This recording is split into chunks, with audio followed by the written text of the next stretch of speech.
साथियों, तो बड़ी खबर है। दिल्ली के अंदर 135 दिन से ज्यादा हो चुके थे। डॉक्टर रितु सिंह प्रदर्शन कर रही थी। प्रदर्शन वो बहुजन समाज के लिए कर रही थी। प्रदर्शन वो अपने हकों के लिए कर रही थी। जिस तरीके से उन्हें उनकी नौकरी से जबरदस्ती निकाला गया था, ये घटना थी। और इस घटना के बाद जो आरोप डॉक्टर रितु सिंह पर लगाए गए थे, वो आरोप जो थे वो झूठे निकले थे।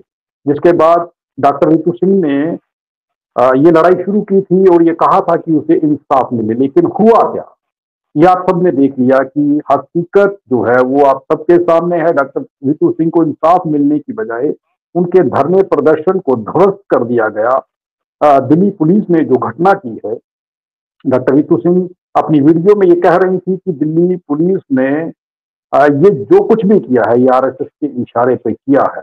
बहुत बड़ी घटना है और जम्मू कश्मीर से इसकी प्रतिक्रिया आना शुरू हुई है। इसकी प्रतिक्रिया जो है वो अम्बेडकर मूल निवासी, अम्बेडकर सेना मूल निवासी की ओर से जो है प्रतिक्रिया आई है। एक प्रोटेस्ट जो है वो कठुआ में हुआ है और इस कठुआ में जो प्रोटेस्ट हुआ है, इसमें क्या डिमांडें रखी गई हैं, प्रदीप अम्बेडकर ही हमारे साथ है। प्रदीप जी, बहुत बहुत स्वागत है हमारे प्रोग्राम।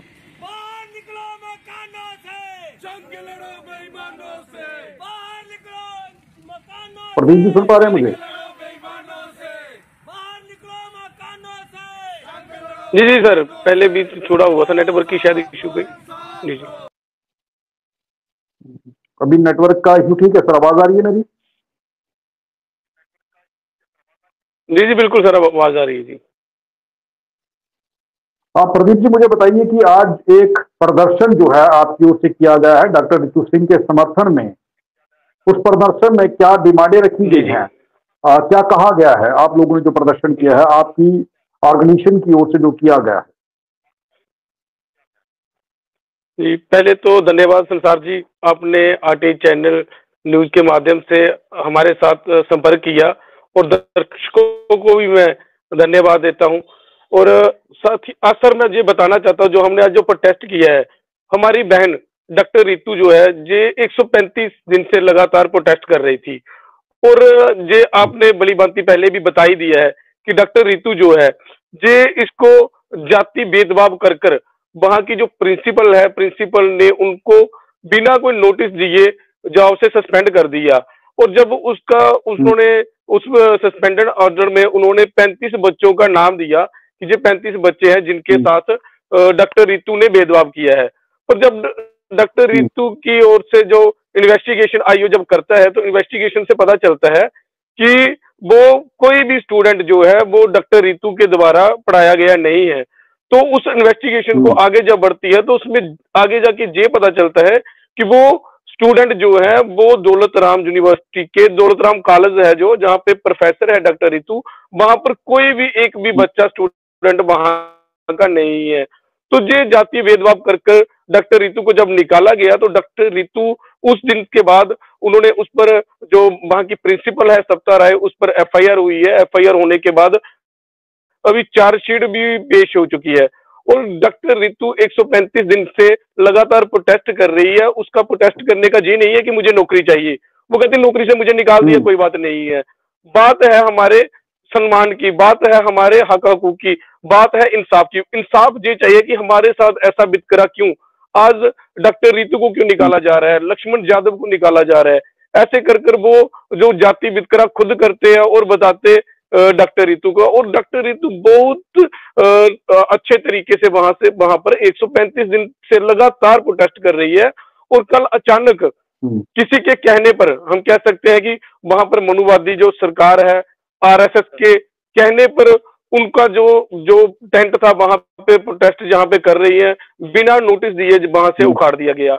और दुख इस बात का होता है कि जब वो डॉक्टर रितु जी अपना प्रोटेस्ट शांतिपूर्वक तरीके से कर रहे हैं, अगर वहां पे कोई लाइन ऑर्डर का कुछ हुआ है तो उसकी क्या चाहिए था कि प्रशासन को डॉक्टर रितु को नोटिस देना चाहिए था। क्योंकि डॉक्टर रितु अगर वहां पर प्रोटेस्ट पे बैठी है तो वहां पर बैठने के लिए परमिशन लेकर बैठी है।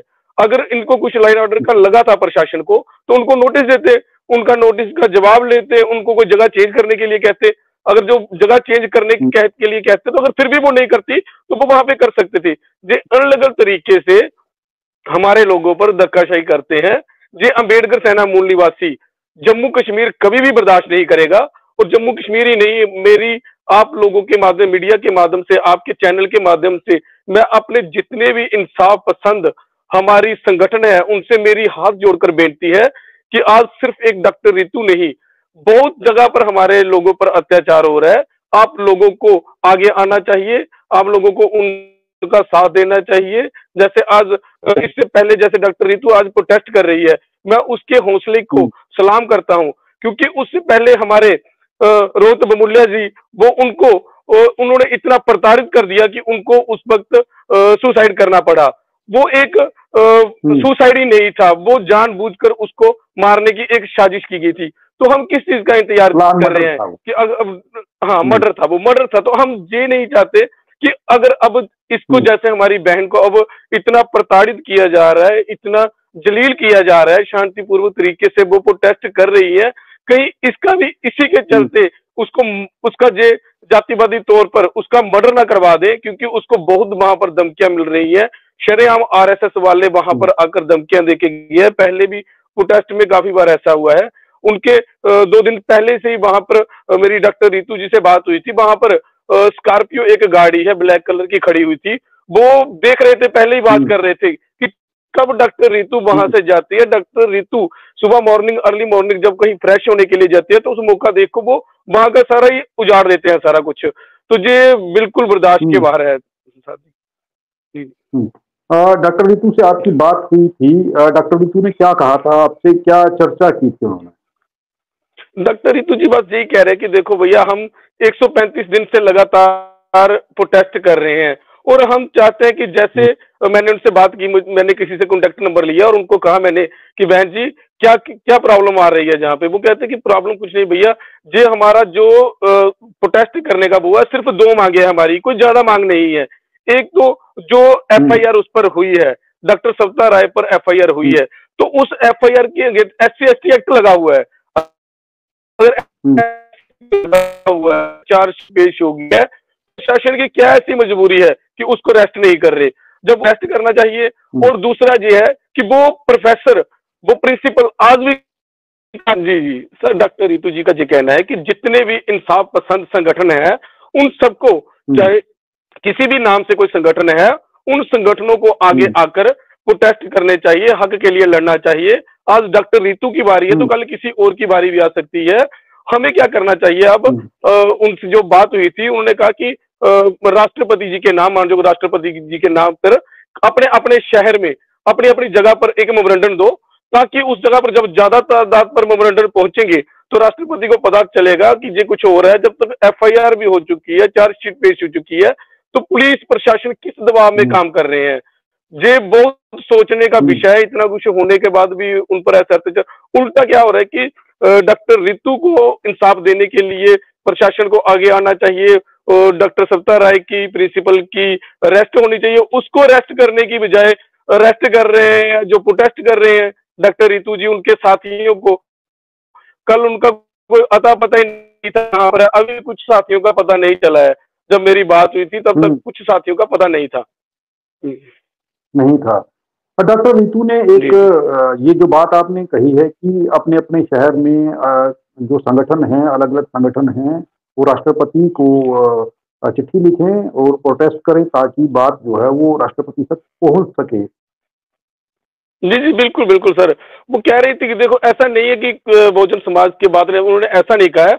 उन्होंने ये कहा है कि हमारे बहुजन समाज के लोग निकल रहे हैं, लेकिन कम तादाद में निकल रहे हैं, और जितनी तादाद में निकल रहे हैं, इस तादाद में निकलने पर जो दिल्ली प्रशासन है, जो दिल्ली पुलिस है, ये सेंटर के अधीन आती है। बीजेपी सरकार कभी भी नहीं चाह रही कि इन लोगों को इनके हक मिले।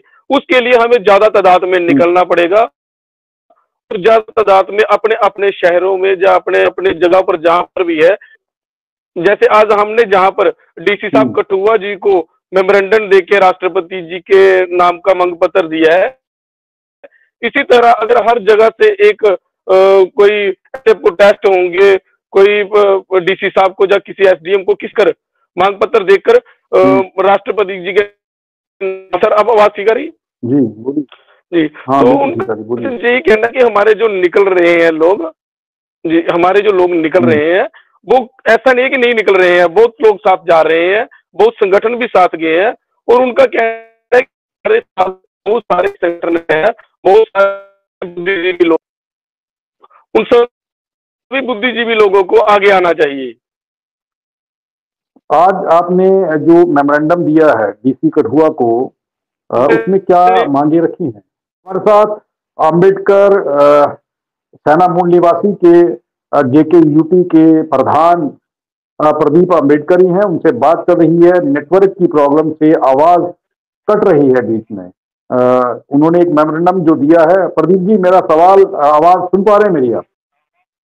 जी बिल्कुल बिल्कुल सुन पा रहा हूँ सर जी। हाँ प्रदीप जी, मेमोरेंडम जो आपने डीसी साहब को आज दिया है, उसमें क्या मांगे रखी हैं आप? हमने सर मांगे रखी है कि जो डॉक्टर रितु है, जो उस पर कल मतलब लीगल अनलीगल तरीके से उसका जो वहां पर टेंट था जहां पे वो प्रोटेस्ट कर रही थी, उस जगह जो उन्होंने खाली कराने का तरीका अपनाया है, आगे से ऐसा तरीका ना अपनाए। कल उनको छोड़ दिया था, लेकिन आगे से ऐसा नहीं होना चाहिए। और दो मांगे हैं कि डॉक्टर रितु को इंसाफ देने के लिए जो उस कॉलेज की, दौलत राम कॉलेज की प्रिंसिपल है सविता राय, उसको तुरंत सस्पेंड करना चाहिए और पुलिस को उसको अरेस्ट करके जेलों में डालना चाहिए। और इसी चीज के साथ हमारा जो वो प्रोटेस्ट है वो खत्म हो जाता है और उसके साथ उनको जेल में डालकर डॉक्टर रितु को दोबारा उस कॉलेज में अपॉइंट करें, उस कॉलेज में उसको अपॉइंट कर उस वहां पर जाने दिया जाए। ये हमारी मांगे थी। आप ये जो हो रहा है, आप इसे कैसे देख रहे हैं? ऐसा क्यों हो रहा है? और बहुजन समाज के लोगों को जो कॉन्स्टिट्यूशन को बचाने की बात कर रहे हैं, जो बहुजन समाज के हकों की बात कर रहे हैं, उन लोगों के साथ बड़े सारे नाम हैं जिन लोगों के साथ ये हो रहा है। चाहे हम डॉक्टर लक्ष्मण यादव की बात कहें, चाहे डॉक्टर रितु की बात कहें, क्योंकि ये अडॉप्ट बेस पर जरूर थे, लेकिन कई सारे लोग परमानेंट किए गए हैं। जब तक इन्होंने कॉन्स्टिट्यूशन को बचाने की बात नहीं की थी, तब तक कोई कार्रवाई नहीं हुई। कॉन्स्टिट्यूशन को बचाने की बात करते ही, बहुजन समाज का नाम लेते ही इन लोगों पर कार्रवाई हुई। देखो संसार जी, एक्चुअली बात क्या है कि जो आरएसएस है, बीजेपी है ना, ये चाहती है कि कोई भी कॉन्स्टिट्यूशन की बात ना करे, क्योंकि ये कॉन्स्टिट्यूशन खत्म करने के लिए इनके मंत्रियों ने काफी बार बयान दिए कि हम कॉन्स्टिट्यूशन को खत्म करना चाहते हैं। और जो कोई कॉन्स्टिट्यूशन बचाने की बात करता है या किसी हमारे समाज की किसी की भी हक हकूक की बात करता है, तो वो इनकी आंखों में रगड़ता है। और जब कोई आदमी इनकी आंखों में रगड़ता है तो वो किसी भी पद पर हो, आज हमारी डॉक्टर रितु प्रोफेसर है, वो किसी भी फील्ड में हो, उनके साथ ये ऐसा ही भेदभाव कर कर उनको नौकरी से निकालने का काम करते हैं। और ये आरएसएस सिर्फ जहां पे नहीं कर रही, हर जगह पर उनका जो है कि डराया जा, डर का माहौल बनाया जा रहा है कि कोई बीजेपी के खिलाफ ना बोले। ये वो एक माहौल क्रिएट करते हैं कि कोई भी इंसान जब जो कोई बोलेगा तो उसकी हम जबान काटने के लिए उसको हम उसकी जॉब से निकाल देंगे। तो वो डर के मारे जब लोग होंगे वो आगे से डरेंगे कि अगर हम बोलेंगे तो हमें जॉब से निकाल दिया जाएगा, इसलिए नहीं बोले। पर मैं बीजेपी को ये बताना चाहता हूँ कि ये आप मत समझो कि ऐसे जो आप गुंडे करके जहाँ लोगों को जॉब से निकाल कर, जो लोग हमारे इतने इतने पदों पर असीन है उनको जॉब से निकाल कर आप कुछ कर लोगे, ऐसा नहीं है। हमारे जो बहुजन समाज के लोग हैं ना, जो सोए हुए नहीं है, जब जाग रहे हैं, और जो जाग गए हैं तो आपको भगाने में ज्यादा टाइम नहीं लगाएंगे। हमारे लोगों को अब आएंगे, इलेक्शन आने वाले हैं सर, अभी 2024 आ चुका है और लोकसभा के जैसे ही इलेक्शन होते हैं इनको पता चलेगा, इनको हमारे जो लोग हैं उनको पता चल चुका है कि ये आरएसएस बीजेपी जो है हमारे पर अत्याचार कर रही है, सिर्फ हमें राशन तक ये सीमित रखना चाहते हैं। और मैं अपने लोगों से भी अपील करता हूँ कि राशन तक सीमित मत रहो, राशन से ऊपर उठे। हमें नहीं चाहिए राशन, हमें चाहिए जॉब, हमें चाहिए एजुकेशन, हमें चाहिए हॉस्पिटल। हमारे बच्चे हॉस्पिटलों में मर रहे हैं, एजुकेशन दे नहीं रही है, एजुकेशन खत्म की जा रही है। अगर कोई हमारे बच्चे, जैसे हमारी बहन आज डॉक्टर है, तो उनको किसी तरीके से निकाल दिया जा रहा है, प्राइवेटाइजेशन कर कर हमारे लोगों को पीछे किया जा रहा है, रिजर्वेशन खत्म की जा रही है। किसी न किसी तरीके से जो हम लोगों को खत्म कर कर और जो संविधान की बात करते हैं उसको जो बनाने की कोशिश कर रहे हैं कि हमको नया संविधान लगा देंगे, लाएंगे। पर मैं इनको चेतावनी देना चाहता हूं अंबेडकर सेना मूल निवासी के माध्यम से कि जे भूल जाए, हमारे लोग सोए हुए नहीं है। बीमा कोरेगांव को याद कर लीजिए, हम शूरवीर हैं, हम कभी भी डरने वाले नहीं है। संविधान को हाथ लगाने की कभी जरूरत मत कर बैठना। जो लोग जागे हुए लोग हैं, जीगती जागती जमीर वाले लोग हैं। जिस दिन संविधान पर आप जागती जमीर वाले लोग हैं, जिस दिन आप संविधान पर उंगल करोगे, उसी दिन जो लोग सड़कों पर होंगे और आपको भागने के लिए रास्ता नहीं होगा। और आपके माध्यम से मैं एक बार संसार जी और बताना चाहता हूं कि जो हमारे तो रिजर्वेशन से एमएलए एमपी बनकर जो लोकसभा में पहुंचते हैं, उनकी जबान जब बंद कर देते हैं, वो कभी भी अपना मुंह नहीं खोलते हैं। जे आरएसएस के पालतू कुत्ते बनकर बैठ जाते हैं, बीजेपी के पालतू कुत्ते बनकर बैठ जाते हैं। मुझे ऐसी लैंग्वेज नहीं बोलनी चाहिए, पर आज दुख होता है, क्योंकि दुख हो रहा है कि आज डॉक्टर रितु के साथ ऐसा हो रहा है, लक्ष्मण यादव के साथ ऐसा हो रहा है, मनीषा वाल्मीकि के साथ क्या हुआ आपको पता है, रोहित मुल्ले के साथ क्या हुआ है आप सबको पता है।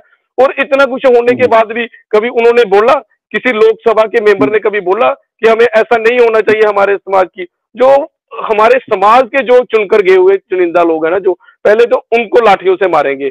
अगर ऐसी वो करते हैं, दोबारा कभी वोट मांगने आएंगे ना, तो उनको घरों से भगाया जाएगा, मोहल्लों में बढ़ने नहीं दिया जाएगा।